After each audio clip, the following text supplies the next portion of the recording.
Más adelante. Se fue la piel de gallina. No, ya tenemos, ya estuvo el coro de Cayó la Cabra haciendo un gran esfuerzo además porque de mañana no es fácil. Es bravo. No es fácil, pero se presenta con Alejandro Balvis y el Alemán el próximo domingo en el Velódromo. Antes pasan por Buen Día Uruguay, además con disco bajo el brazo. Muy bien. Excelente. Bueno, comenzaron las clases. Yo no sé si ustedes, por ejemplo, se enteraron que en su clase o en la clase de sus hijos hay algún compañerito nuevo, compañerita. Sí, los hay. Me encantó que la ANEP, justamente a través de las redes sociales, haya enviado un comunicado que después se retuiteó y se viralizó absolutamente, que tiene que ver con eso, con el compromiso de todos, padres, madres, con nuestros hijos, de explicarle la importancia, por ejemplo, a ese niño o esa niña que es nueva en la institución o es nuevo, bueno, de poder recibirlo, al que es tímido, al que quizás se ve aislado del resto del grupo, que todos nos comprometamos, ¿no?, en conversarlo en nuestras casas sobre la importancia de cambiar esa actitud y de tratar de tener una actitud justamente constructiva. Y tenemos una experta en la materia que nos va a ayudar a enfrentar el bullying dentro del aula. Claro, porque siempre que hay que hablar de estos temas hay que recurrir a gente especializada, y Silvana Yaquero ha venido ya varias veces aquí a Buen Día Uruguay a referirse a estas cuestiones que se ponen arriba de la mesa una vez más con el comienzo de clases, porque yo le decía, muchos grupos pueden tener un compañerito nuevo. Incluso ese compañerito nuevo puede ser nuevo en ese grupo porque no se sentía bien en otro y ameritó hasta cambio de colegio, de escuela, de liceo, lo que sea, ¿no? Hasta ese extremo. Entonces es un tema que todos debemos atender. Buen día, Silvana, ¿cómo estás? Bueno, buen día, muchas gracias. Sí, realmente es muy importante poder hablar de este tema al inicio de clases. Como ustedes bien dicen, es en el inicio de clases donde se pueden disparar estos procesos de bullying, porque es cuando se arman los grupos, y una de las modalidades que más se está dando dentro de esta patología es el hacerle el vacío a un chico. Es una modalidad que está muy naturalizada y que queda solapada bajo que el chico es tímido, tiene problemas de relacionamiento. Esto que tú decías del comunicado de ANEP, que yo lo estuve mirando... Con el hashtag no al bullying. Ahí está. Es un comunicado que viene circulando en el mundo desde hace varios años, que ahora le pusieron el logo de ANEP, que en realidad no habla específicamente de bullying, ¿bien? Porque lo que dice es de integrar, de no discriminar, que eso favorecería el bullying. Pero ese comunicado está muy enfocado en la víctima, como si fuera la víctima la que tuviera el problema y son los demás los que tienen que... ¿tá? Y en realidad no es que el que sufre de bullying sea tímido, o sea el nuevo de la clase, o sea el gordito, o sea el que no tiene padres, cualquiera puede sufrir de bullying.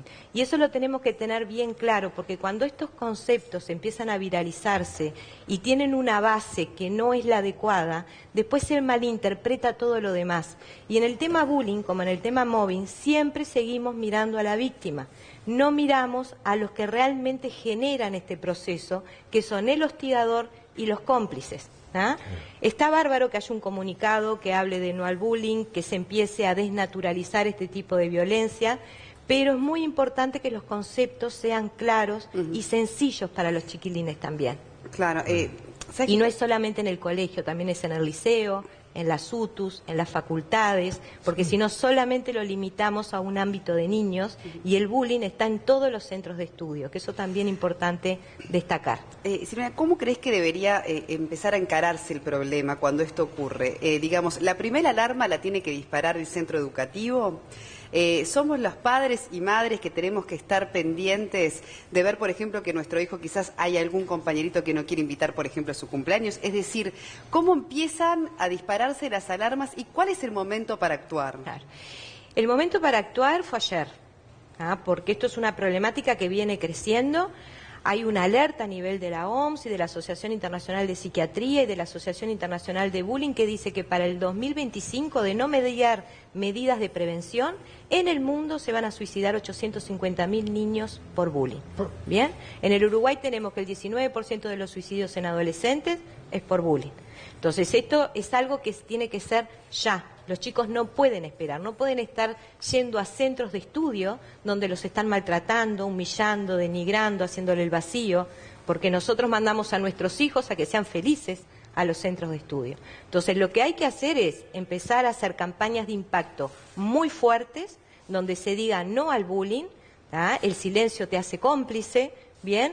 Donde realmente haya frases que impacten y empezar a comprometer a todos, capacitar a todos los docentes, armar equipos especializados en el tema, medir, ¿verdad? Prohibir, que los chicos tengan talleres, pero no un taller cuando surge un caso, porque cuando surge un caso todos hemos fracasado, ya el chico está sufriendo, el victimario ya tiene poder y aprendió que de esa forma logra lo que logra, entonces hay que actuar sin que haya una denuncia. Y también qué rol juegan, obviamente, las autoridades de cada centro de estudio sí. a la hora de reprimir eso, porque aunque la mayoría esté del lado hostigador, porque una también se puede apuntar volver al tema de apuntar a la víctima, a veces hasta la propia familia de la víctima sí. dice el problema debe ser él o ella. Exacto. Y no o le hasta dramatiza, ¿no? Le dicen, ay, le restan bueno, no es tan importancia, grave. Se hace fuerte.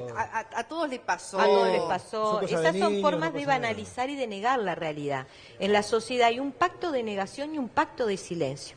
Ambos pactos hacen que el chico se quede totalmente solo, en un infierno en el cual muchas veces no encuentra salida. Y lamentablemente, como le pasó a este niño de España de 11 años, la salida termina siendo la muerte. Claro. ¿Entienden? Entonces no hemos tomado conciencia realmente de la gravedad que esto tiene, ¿verdad? Nuestros niños se están enfermando. Entonces acá lo que hay que hacer es estos trabajos de impacto bien fuerte y, como tú bien decías, mirar en los cómplices. ¿Por qué? Porque si no hay cómplices, no hay proceso. ¿Qué es lo primero que hace el hostigador? ¿Cuáles son los primeros chicos que se suman a hostigar? Aquellos niños que tienen muy baja autoestima, que juegan en tercera, quieren jugar en primera, y ahí logran tener protagonismo. ¿Bien? Entonces, se van sumando. Al irse sumando van teniendo poder. Al nadie sancionarlos y nadie proteger a la víctima, los demás que no se suman tienen miedo y se callan. Y la propia víctima se calla. ¿Por qué? Porque les pasa esto, los culpan. Los culpan los padres, los culpan los psicólogos, los culpan los psiquiatras, los culpan los pediatras. Tú que tienes el problema, tú que eres el tímido, tú que tienes problemas de relacionamiento. Entonces, en realidad lo que se está haciendo es reforzando la culpa y el chico asiste a un proceso de revictimización secundario. Claro, ¿Ah? y mencionabas recién, Silvana, el rol que cumplen los educadores también. Y vos decías, hay que empezar a actuar ayer. En ese sentido, más allá de la formación que tienen maestros, profesores desde el punto de vista pedagógico y específicamente en las materias que les compete, ¿se está fallando en el sistema respecto a darles herramientas cuando se están formando como docentes para advertir y en todo caso modificar una situación de estas? Y mira, está pasando en el Uruguay que la educación, los centros educativos están en crisis. Si partimos de esa base, dentro del caos, donde no hay herramientas para trabajar el tema, para identificarlo, para denunciar, los padres te dicen, ¿a dónde denuncio? Estamos denunciando en la justicia penal, por ejemplo, ¿entendés? Entonces, en ese caos donde los mismos docentes te dicen, yo veo, pero ¿qué puedo hacer?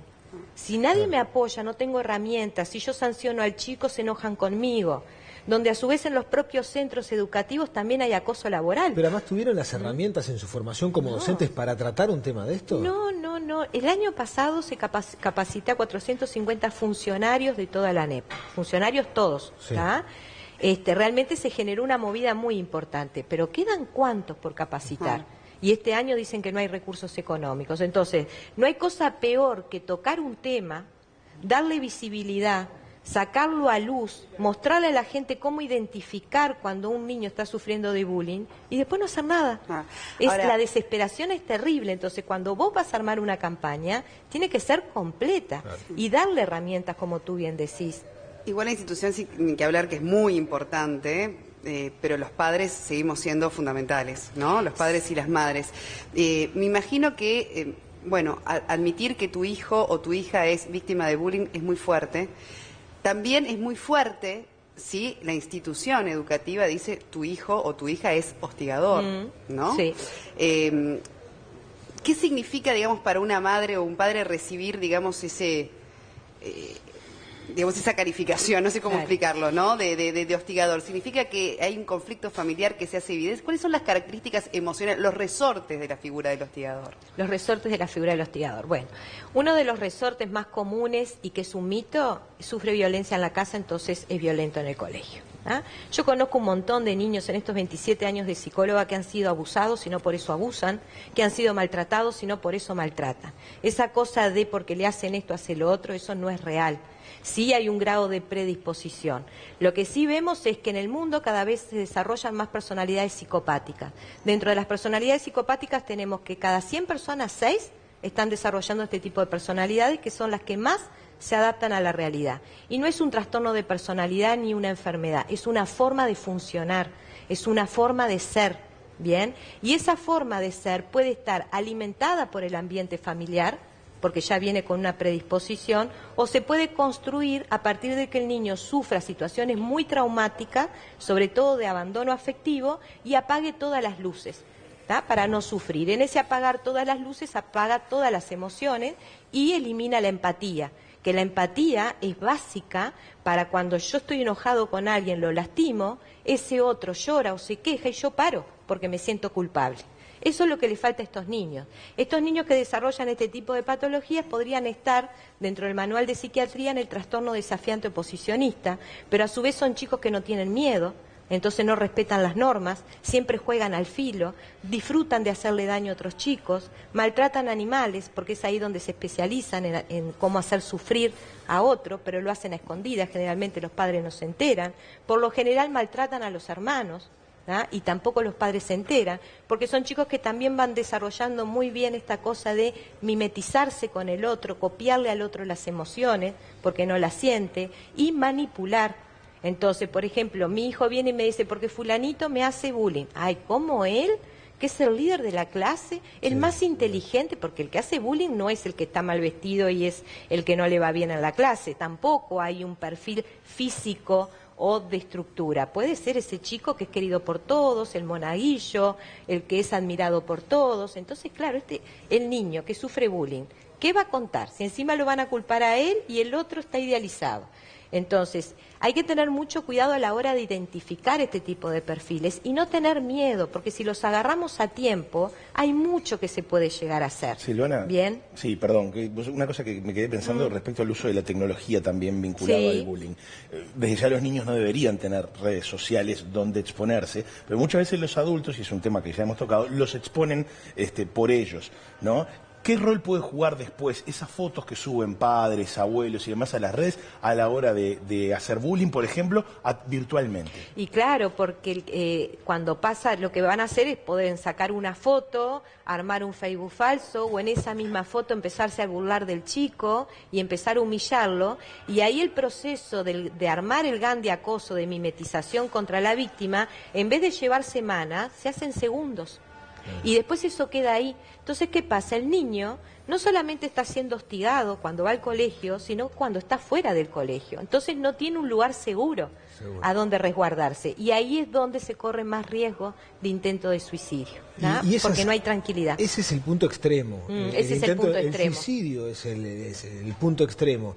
Pero más allá de eso, o sin llegar a eso, puede generarse una situación dramática para el resto de la vida, de un niño que es hostigado a nivel escolar o liceal, proyectándonos a su vida adulta. Puede ser también, si no lo cortamos de raíz en la niñez, dramático para su adultez. ¿Y qué pasa también con el hostigador? Cuando crece, cuando madura, ¿mantiene esa tendencia también de ser hostigador para con otro cuando advierte que alguien es más débil? Bien, empecemos por el hostigador.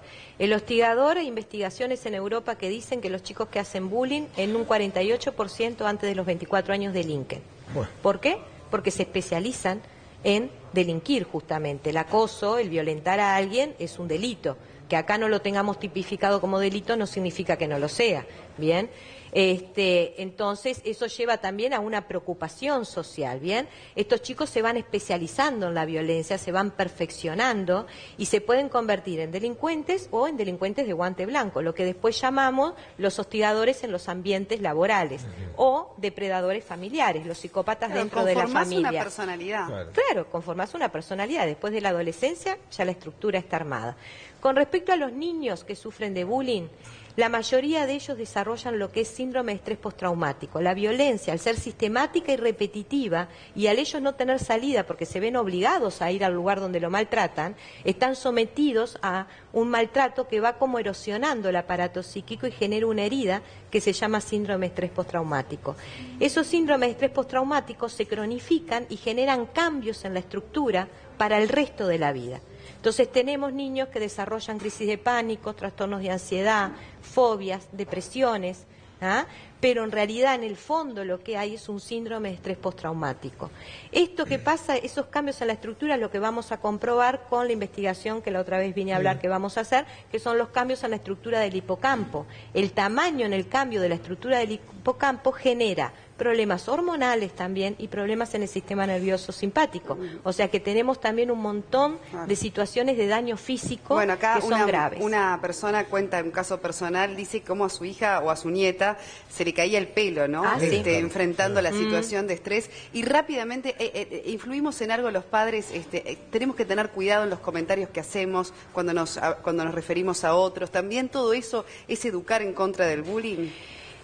Es educar en contra del bullying, pero sobre todo el bullying hay que tratarlo en el colegio, no es un tema de la familia. Esto de que todo pasa por la familia, todo pasa por los padres, eso no es así.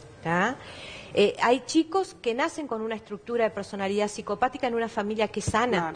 Claro. ¿Se debería expulsar, igual llegar a una medida extrema de expulsar un líder, digamos, Hay colegios que lo han hecho. ¿Y qué te parece esa medida? Y lo que pasa es que no tenemos otra. Es como en el caso cuando te digo, bueno, denuncia en el colegio que no tu cambiar hijo... a la víctima, sino expulsar. Y es lo que corresponde, es una sanción. Lógicamente. A ver, si bien es un niño, lo que está haciendo es grave. Si yo miento y me castigan porque miento, si hago bullying también tengo que tener un... Claro, porque además va a tener otra víctima y otra víctima. Lo que pasa que... Lo grave es que un sistema, digamos, liderado por adultos avale ese tipo de agresiones. Exacto. Sí. Es que lo avalan los adultos y por eso no se avanza en el tema bullying. Claro. Si yo pongo un spot, como me ha pasado de hacer una campaña ahora que estoy haciendo por Facebook sobre bullying, por ahí la repiten 300 veces. Hice la misma sobre móvil y la repitieron 1000. Claro. Ahí ves la indefensión de los niños. Silvana Yaquero, muchas gracias. No, por como favor. siempre, Vamos a por estar volver a aquí en tocar Buen de Uruguay. este Sin tema. duda. Además, muy interesante y Siempre es un placer. de muchísima sensibilidad. Seguramente todos conocemos algún caso de alguien que ha padecido una situación como esta. Gracias. Y porque Bueno, todos la muchas podemos padecer, Claro, como totalmente. decíamos, ¿no? Nuestros hijos la pueden padecer.